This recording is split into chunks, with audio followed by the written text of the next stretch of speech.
ഇന്നലെയാണ് നമ്മൾ അറിയുന്നത് ബീവറേജസ് കോർപ്പറേഷൻ നഷ്ടത്തിലാണ്. എക്സൈസ് വകുപ്പ് മന്ത്രി എം ലിജു തന്നെയാണ് ഇക്കാര്യങ്ങൾ പറഞ്ഞത്. കഴിഞ്ഞ സർക്കാരിന്റെ നയമാണ് അതിന് കാരണമെന്നും ബെവ്കോയെ അടിമുടി പ്രൊഫഷണൽ ആക്കാൻ തീരുമാനിച്ചെന്നും ലിജു പറയുന്നു. ഇപ്പോഴല്ല ബെവ്കോ നഷ്ടത്തിലായത്, കഴിഞ്ഞ സർക്കാരിന്റെ തീരുമാനം കൊണ്ടാണ് അത് നഷ്ടത്തിലായത്. ബെവ്കോയുടെ ഉൽപാദനവും വിൽപ്പനയും വർദ്ധിച്ചു. എന്നാൽ 5 പൈസയായിരുന്ന ഗാലനേജ് ഫീസ് 10 രൂപയായി ഉയർത്തിയതോടെ 400 കോടി രൂപയാണ് ബെവ്കോക്ക് സർക്കാരിന് നൽകേണ്ടി വന്നത്. ഇതോടെ ലാഭവും കഴിഞ്ഞു. റിസർവ് ഫണ്ടിൽ നിന്നും പൈസ എടുത്ത് കൊടുക്കേണ്ടി വന്നു. അതിനാലാണ് ഇത്തരത്തിൽ നഷ്ടമുണ്ടായതെന്നാണ് മന്ത്രി എം ലിജു പറഞ്ഞത്. മദ്യനയ ചർച്ചകൾ ആരംഭിച്ചെന്നും ഓണം കഴിഞ്ഞ കാര്യങ്ങൾ വേഗത്തിൽ നടക്കുമെന്നും ലിജു പറയും. സെപ്റ്റംബറിൽ തന്നെ മദ്യനയ ചർച്ചകൾ തുടങ്ങും, ആദ്യ വാരത്തിൽ തന്നെ ചർച്ച പൂർത്തിയാക്കുമെന്നും ലിജു പറഞ്ഞിട്ടുണ്ട്. പൊതുവെ ഈ പ്രസ്താവന കേൾക്കുമ്പോൾ ബീവറേജസ് കോർപ്പറേഷൻ നഷ്ടത്തിലായി എന്നാണ് തോന്നുന്നത്. ഒരു വർഷത്തിനിടെ 180 കോടിയുടെ നഷ്ടമാണ് വന്നത്. ഗാലനേജ് ഫീസായി ബെവ്കോ സർക്കാരിലേക്ക് 406 കോടി രൂപ അടക്കേണ്ടി വന്നിരുന്നു. 1 ലിറ്റർ മദ്യം വിൽക്കുമ്പോൾ 5 പൈസയായിരുന്നു മുൻപ് ഗാലനേജ് ഫീസ് അടക്കേണ്ടത്. എന്നാൽ ഇത് മുൻ സർക്കാർ 10 രൂപയായി ഉയർത്തിയിരുന്നു. അതോടെ ഫീസ് അടവ് ബാധ്യത 200 കോടിയിലേക്ക് ഉയർന്നു. 2 സാമ്പത്തിക വർഷങ്ങളിലായി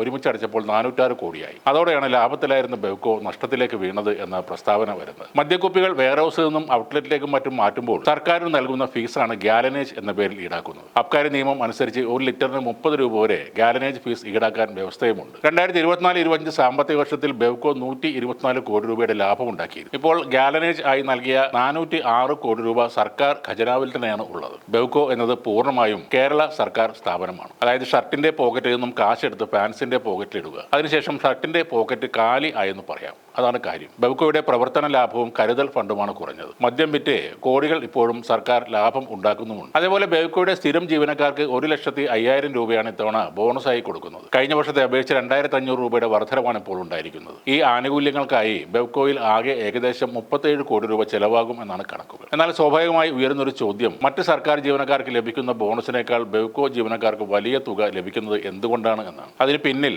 പല കാരണങ്ങളും ബെവ്കോ അനുകൂലികൾ പറയുന്നുണ്ട്. ബോണസ് നിർണ്ണയിക്കുന്നതിൽ സ്ഥാപനത്തിന്റെ ഉയർന്ന സാമ്പത്തിക ലാഭത്തിന് സുപ്രധാന പങ്കുണ്ട്. ലാഭത്തിന്റെ വിഹിതം കണക്കാക്കുമ്പോൾ താരതമ്യേന ഉയർന്ന ബോണസ് ലഭിക്കുന്നു. അതോടൊപ്പം മറ്റു പല സർക്കാർ സ്ഥാപനങ്ങളിലെയും ജോലിയുടെ സമയത്തേക്കാൾ കുറച്ച് കൂടുതലാണ് ബെവ്കോയിലെ ജോലി സമയം. പരിമിതമായ ജീവനക്കാരുടെ എണ്ണം, കുറവായ അവധി ദിനങ്ങൾ എന്നിവയാണ് ജീവനക്കാരുടെ സംഘടനകൾ ചൂണ്ടിക്കാണിക്കുന്ന പ്രധാന കാരണങ്ങൾ. എന്നാൽ അധികമായി ജോലി ചെയ്യുന്ന സമയത്തിന് 550 രൂപ വെച്ച് എല്ലാ ദിവസവും ഇവരുടെ സാലറിയിലേക്ക് വരുന്നുമുണ്ട്. ബില്ലടിക്കാനും കുപ്പി എടുത്തു കൊടുക്കാനും നിൽക്കുന്നവർക്ക് 1 ലക്ഷം രൂപ ബോണസ് കിട്ടുമ്പോൾ കേരളത്തിൽ തലങ്ങും വിലങ്ങും ഓടി നടന്ന് പണിയെടുക്കുന്ന പോലീസുകാരുടെ കാര്യത്തിൽ സഹതാപമുണ്ട്. കഠിനമായ അല്ലെങ്കിൽ അതികഠിനമായ ജോലി ചെയ്യുന്ന ഒരു വിഭാഗമാണ് പോലീസുകാർ. അപകടകാരികളായ ക്രിമിനലുകളുമായാണ് അവർക്ക് പലപ്പോഴും ഇടപെടേണ്ടത്. കുറ്റവാളികൾ ഒളിവിൽ പോകുന്ന അന്യസംസ്ഥാനങ്ങളിലെ നക്സൽ ബാധിത പ്രദേശങ്ങൾ വരെ അവരുടെ പിന്നാലെ പോകണം. ഒരു സമയനിഷ്ഠയും ഇല്ലാത്ത ജോലിയാണ് അവരുടേത്. അങ്ങനെയുള്ള പോലീസുകാർക്ക് ഓണം ആഘോഷിക്കാൻ 4,500 രൂപ മാത്രം കൊടുക്കുമ്പോൾ ഒരു കടയിലെ സാധാരണ ജോലിക്കാരൻ ചെയ്യുന്ന പോലെയുള്ള ജോലി ചെയ്യുന്നവർക്ക് അതിന്റെ 20 ഇരട്ടിയോളം ബോണസ് കൊടുക്കുന്നത്